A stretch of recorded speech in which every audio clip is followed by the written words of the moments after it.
Rights पढ़ चुके थे, ठीक है। उसके बाद अब हम पढ़ना था, हमने आर्टिकल 35 तक पढ़ लिया था। अब हमें पढ़ना था 36 से 51 तक, जो कि आपका राज्य के नीति निर्देशक तत्व के अंतर्गत आता है, जिसे हम directive principles of state policy बोलते हैं, और शॉर्ट फॉर्म में हमें डीपीएसपी बोलते हैं। इतना बड़ा बोलने से अच्छा है कि हम डीपीएसपी ही इसको बोलेंगे, ठीक है।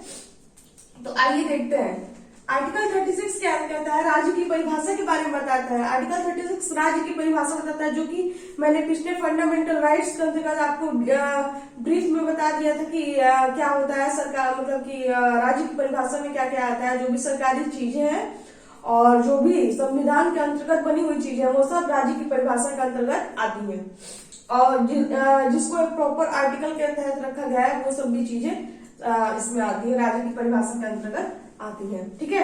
अब हम देखते हैं आर्टिकल 37, जो कि न्यायालय में अपवर्तनीय वाद विवाद योग्य नहीं है, ठीक है। ये क्या कहता है कि जैसे कि हमारा फंडामेंटल राइट्स जो है वो सुप्रीम कोर्ट जो है वो आर्टिकल 32, और जो हाई कोर्ट है वो आर्टिकल 226 के अंतर्गत मतलब कि अगर कोई उसका उल्लंघन करता है तो वो सजा सुना सकता है। लेकिन अगर सरकार मतलब कि जो फंडामेंटल राइट्स है वो हम लोग को दी गई है, लेकिन जो ये डीपीएसपी है वो सरकार को बताया गया है कि सरकार को ऐसे काम करना चाहिए। तो बस ये एक तरह का सलाह है कि उसको करना चाहिए। अगर वो नहीं करता तो इसमें हम लोग सुप्रीम कोर्ट और वो हाई कोर्ट नहीं जा सकते हैं। ये सरकार के लिए बताया गया है कि सरकार को ऐसा काम करना चाहिए। वो करता है नहीं करता वो उसकी मर्जी के अनुरूप है, हम इसके लिए नहीं बोल सकते कि वो हमें नहीं दे रहा है। तो डीपीएसपी में जो चीजें हैं वो एक तरह की सलाह हम मान सकते हैं, जो कि सरकार को दी गई है। आर्टिकल 38 क्या कहता है कि लोक कल्याण की अभिवृद्धि, ठीक है, लोक कल्याण की अभिवृद्धि रखना है ना, जिसकी सरकार जनता का कल्याण करेगी। इसमें बताया गया कि जो सरकार बनेगी वो जनता के कल्याण करेगी, ठीक है, ऐसे रूल निकालेगी जिससे जनता का कल्याण हो। 39 क्या कहता है, समान काम समान वेतन। आप किस धर्म के हैं, किस जाति के, इससे कोई मतलब नहीं। अगर आप समान काम कर रहे हैं, अगर आप जो कर रहे हैं वो मैं भी कर रही हूँ, तो जितना मुझे मिलेगा पेमेंट उतना ही आपको भी मिलेगा, ठीक है। तो ये है आपका समान काम और समान वेतन। 39 क क्या कहता है, क जुड़ते ही आपको पता है, मैंने पहले ही बताया था कि अगर क या ABCD, अगर मैं इंग्लिश में लिखती तो A लिखती, तो अगर कोई भी चीज जुड़ रही है मतलब कि वो बाद में ऐड किया गया है किसी चीज में भी, ठीक है, तो ये बाद में ऐड किया गया है। निःशुल्क कानूनी सहायता, ठीक है। 39 क क्या कहता है, निःशुल्क कानूनी सहायता, कि आप निःशुल्क कानूनी सहायता दे सकते हैं, ठीक है। 40 क्या है, ग्राम पंचायत। जो हमारे ग्राम पंचायतें हैं वो 40 के अंतर्गत आती है। तो अब आप क्वेश्चन कर सकते हैं कि जब ये डीपीएसपी के अंतर्गत आती है तो ग्राम पंचायत तो हमारे यहाँ है, जिसका मतलब कि हम लोग विरोध करने के लिए हाई कोर्ट या सुप्रीम कोर्ट में चले आते हैं कि ग्राम पंचायत द्वारा जो भी कुछ होता है उसके विरोध में। तो क्योंकि ये संशोधन के द्वारा इसको लागू कर दिया गया, इसको प्रॉपर एक आर्टिकल दिया गया, ठीक है। तो वो आर्टिकल 243 है, ठीक है, 43 है, उसको हम उसके अंतर्गत संशोधन करके रखा गया है। तो इसको हम बाद में देखेंगे, ठीक है, कि किस संशोधन के तहत हुआ है, कि कितने कौन से संशोधन के द्वारा इसको पारित करवाया गया है, ठीक है। तो चलिए एक बार और रिकॉल कर लेते हैं। हम लोगों ने पढ़ लिया था, पहले का हमारे आर्टिकल थे 1 से 4 था हमारा संघ, राज्य और क्षेत्र। फिर हमने 5 से 11 पढ़ा था नागरिकता, सिटीजनशिप। उसके बाद से हम लोगों ने 12 से 35 पढ़ा था फंडामेंटल राइट्स पढ़ा था, और अब हमें पढ़ना था 36 से 51, 36 से 51 तक। ये हमें पढ़ना था, वो था हमारा राज्य के नीति निर्देशक तत्व, directive principles of state policy. वो है डीपीएसपी, मैंने शॉर्ट फॉर्म लिखा है डीपीएसपी, लेके शॉर्ट फॉर्म लिखा है डीपीएसपी, जो कि है 36 से 51। 36 क्या कहता है, राज्य की परिभाषा बताता है कि ये किन किन जगहों पे लागू करना है, ठीक है। 37 क्या कहता है कि न्यायालय में अपवर्तनीय है, आप न्यायालय नहीं जा सकते इस चीज के लिए कि ये आपको नहीं मिल रहा है। तो ये 38 क्या कहता है कि लोक कल्याण की अभिवृद्धि, सरकार जनता का कल्याण करेगी। 39 क्या कहता है, समान काम समान वेतन। अगर कोई हर इंसान एक काम कर रहा है तो उसका पेमेंट मिलेगा। जैसे मैं आप मतलब 10 लोग अगर जो काम कर रहे हैं सबको एक ही बराबर पेमेंट मिलेगा। ये नहीं है कि आपको ज्यादा मिलेगा मुझे कम मिलेगा, एक ही समान पेमेंट के बराबर मिलेगा। 39 का क्या है, निःशुल्क कानूनी सहायता। अगर किसी के पास पैसे नहीं है लॉयर हायर करने के लिए तो सरकार उसकी सहायता करेगी, निःशुल्क फ्री में उसको लॉयर देगी। 40 क्या कहता है, ग्राम पंचायत। ठीक है, तो ये तो संशोधन के द्वारा जो हुआ है वो हम बाद में पढ़ेंगे, लेकिन बस इतना जान लीजिए यहाँ पे कि 40 में ग्राम पंचायत आता है, आर्टिकल 14 में ग्राम पंचायत आता है। ठीक है, अब आगे के आर्टिकल्स देखते हैं।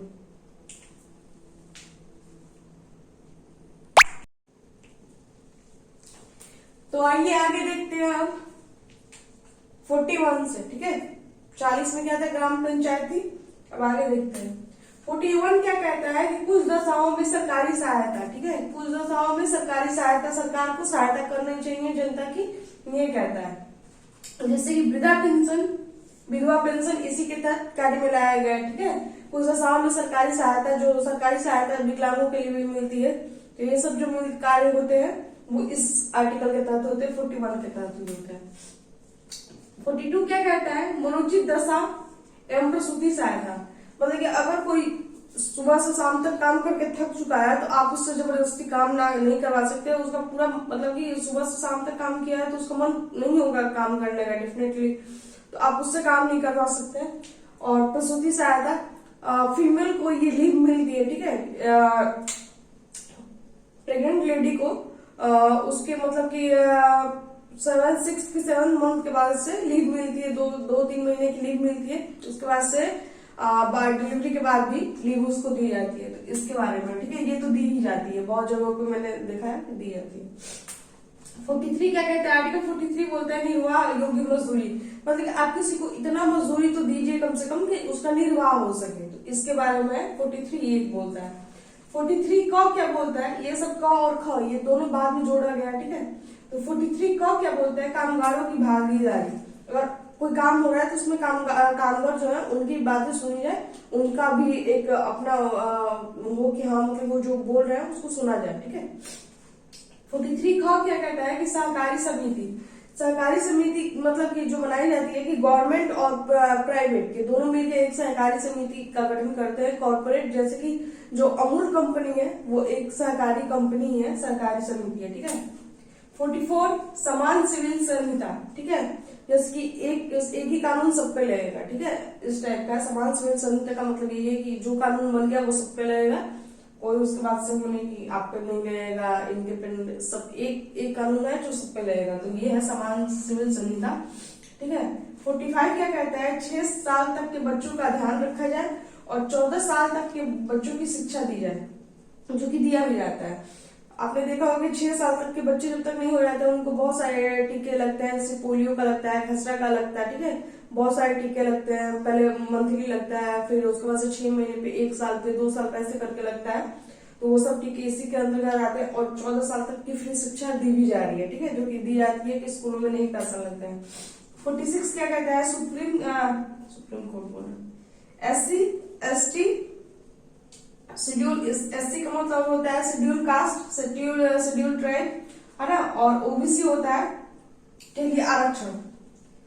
ठीक है, अदर बैकवर्ड क्लास, इसका मतलब होता है ओबीसी का मतलब होता है अदर बैकवर्ड क्लास। ठीक है, इसका होता है शेड्यूल कास्ट, इसका होता है शेड्यूल ट्राइब, इसका होता है अदर बैकवर्ड क्लास के लिए आरक्षण। जो आरक्षण मिलती है वो इसी के तहत मिलती है। पहले तो खत्म ही हो गई थी, मतलब कि बीच में खत्म होने वाली थी, लेकिन फिर मोदी जी द्वारा फिर से इसको बढ़ा दिया गया, आरक्षण को बढ़ाया गया है और ये अच्छा भी है। 47 क्या कहता है, आर्टिकल 47 कहता है सरकार द्वारा पोषायुक्त भोजन और नशीली चीजों पर प्रतिबंध। मतलब कि सरकार जो भी फूड हमारा चेक होता है तो आप लोग देखते हैं कि फूड देखा जाता है कि पोषायुक्त भोजन है या नहीं है, और नशीली चीजों पे प्रतिबंध लगाने के बारे में कि अगर लगता है कि ये चीज मतलब कि हमारी जनता को या लोगों को नुकसान पहुंचा रही है तो उस पर प्रतिबंध लगाने के बारे में। ठीक है, एक बार और देख लेते हैं। 41 क्या कहता है, कुछ दशाओं में सरकारी सहायता, जैसे वृद्धा पेंशन और विधवा पेंशन, इसका एग्जाम्पल है। ठीक है, 42 क्या कहता है कि मनोचित दशा एवं प्रसूति सहायता। ठीक है, अगर कोई काम सुबह से शाम तक किया है तो उसको जबरदस्ती हम काम नहीं करा सकते।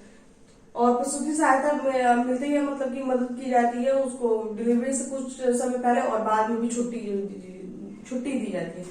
43 क्या कहता है, निर्वाह योग्य मजदूरी के बारे में है। 43 का क्या है, कामगारों की भागीदारी। 43 ख सहकारी समिति के बारे में। 44 क्या है, समान सिविल संहिता है। 45 क्या है, 6 साल तक के बच्चों का ध्यान और 14 साल तक एजुकेशन। 46 क्या कहता है, शेड्यूल कास्ट, शेड्यूल ट्राइब और ओबीसी के लिए आरक्षण, SC ST OBC के लिए आरक्षण। 47 क्या कहता है, सरकार द्वारा पोषण युक्त भोजन, नशीली चीजों पे प्रतिबंध लगाने के बारे में, ठीक है। अब आगे देखते हैं आर्टिकल 48 क्या कहता है। तो आइए अब आगे देखते हैं 48 क्या कहता है। आर्टिकल 48 कहता है कि पर्यावरण, वन तथा वन्य जीवों की रक्षा। पर्यावरण, आप देखते हैं कि पेड़ की कटाई होती है तो उसके ऊपर कानून सख्त कार्रवाई कर रहा है आजकल, ठीक है। और वन्य जीव, जो भी वन्य जीव है जो कम बचे हैं या उनको मारना अपराध है। ये तो आप बहुत अच्छे से जानते हैं वन्य जीवों के बारे में। जो सलमान खान ने हिरन मारा था तो उस पर बहुत ज्यादा केस चला था, सबको पता है। और देखते हैं कि पराली जो जलाया जाता है उस पर भी केस बन जाता है, आपको पैसे चुकाने पड़ते हैं। 49 क्या कहता है, आर्टिकल 49 कहता है राष्ट्रीय स्मारकों की रक्षा। जो राष्ट्रीय महत्व की चीजें हैं उनकी रक्षा के बारे में बताया गया है। जहाँ आप लोग देखते हैं कि ताजमहल के बारे आगे, चाहे जितने भी फेमस जगह है जो राष्ट्रीय स्मारक है, उनके आगे पुलिस को तैनात किया जाता है, पुलिस लगी रहती है। 50 क्या कहता है, न्यायपालिका और कार्यपालिका को अलग। जैसे कि ये नहीं है कि कार्यपालिका ही सजा दे देती है। जैसे कि पुलिस अगर गिरफ्तार करके ले गई तो पुलिस का काम सिर्फ गिरफ्तार करने तक है, लेकिन उसको सजा देने का हक उसको नहीं है। सजा कौन देता है, वो जज लोग देते हैं, ठीक है। तो उसका मतलब कि वो अलग अलग है, ठीक है। न्याय अलग कोई करता है, कार्य अलग करता है, ठीक है। 51 क्या कहते हैं,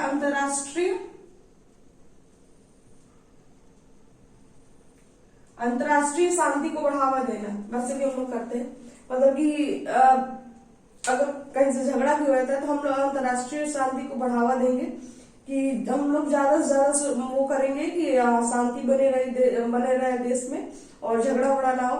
लेकिन अगर कोई करना चाहता तो फिर ठीक ही है, कोई बात ही नहीं है, लेकिन अंतरराष्ट्रीय बढ़ावा को हम लोग देते हैं।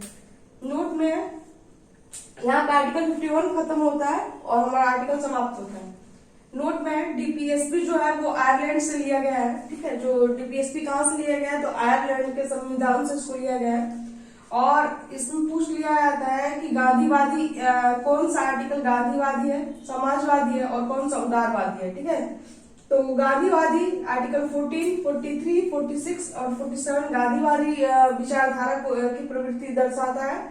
और 38, 39 का 41, 42, 43 ये आपका समाजवादी विचारधारा को अपनाता है। अब आप बोलेंगे कि 43 तो यहाँ पे भी है और 43 तो यहाँ भी है, तो कोई भी चीज दो जगहों पे दो विचारधाराओं को प्रस्तुत कर सकती है। जो 43 आर्टिकल है वो गांधीवादी विचारधारा को भी दिखाती है और समाजवादी विचारधारा को भी दर्शाती है, इसलिए ये दोनों में आ सकता है, ठीक है। उदारवादी अब देखते हैं तो 44, 45, 48, 48 का 49, 50, 51 जो है वो उदारवादी प्रवृत्ति की है। जैसे कि आपने देखा ये 51 में अंतरराष्ट्रीय शांति को बढ़ावा देने से है, ठीक है। एक बार और इसको रिकॉल कर लेते हैं। 48 क्या कहता है, पर्यावरण, वन तथा वन्य जीवों की रक्षा। 49 कहता है राष्ट्रीय स्मारकों की रक्षा। 50 क्या कहता है, न्यायपालिका को कार्यपालिका से अलग। यहाँ पे को कर लेते हैं, न्यायपालिका को कार्यपालिका से अलग।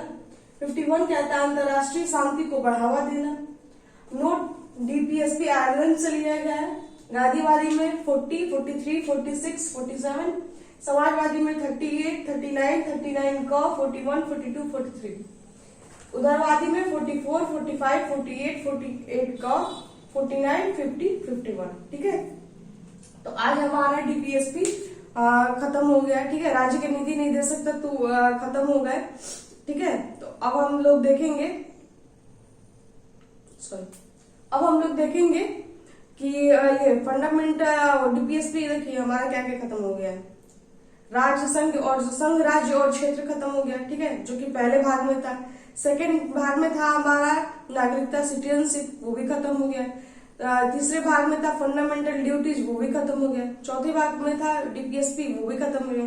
अब 4 के क में है आपका 51A करके, वो है आपका फंडामेंटल ड्यूटीज। कुछ ड्यूटीज जैसे कि सरकार को ये ड्यूटी दी गई है कि आपको ऐसे से करना है वैसे, और लेकिन सरकार को इस पे कोई मतलब अगर नहीं करती तो उसको कोई भी सजा वजा नहीं है। वैसे ही हमको भी कुछ ड्यूटी दी गई है कि आम नागरिकों को भी कुछ ड्यूटी निभानी चाहिए। वो अगर नहीं भी करते हैं तो उस पर कोई सजा तो नहीं है, लेकिन फिर भी ड्यूटीज कुछ दी गई है उसको हम लोग कल देखेंगे, जो कि है आर्टिकल आपके 51A में। ठीक है, तो थैंक यू सो मच। अगर आपको मेरा पढ़ाने का तरीका अच्छा लग रहा हो तो वीडियो को लाइक कीजिए, चैनल को सब्सक्राइब कीजिए और ज्यादा से ज्यादा शेयर कीजिए। ठीक है, थैंक यू सो मच।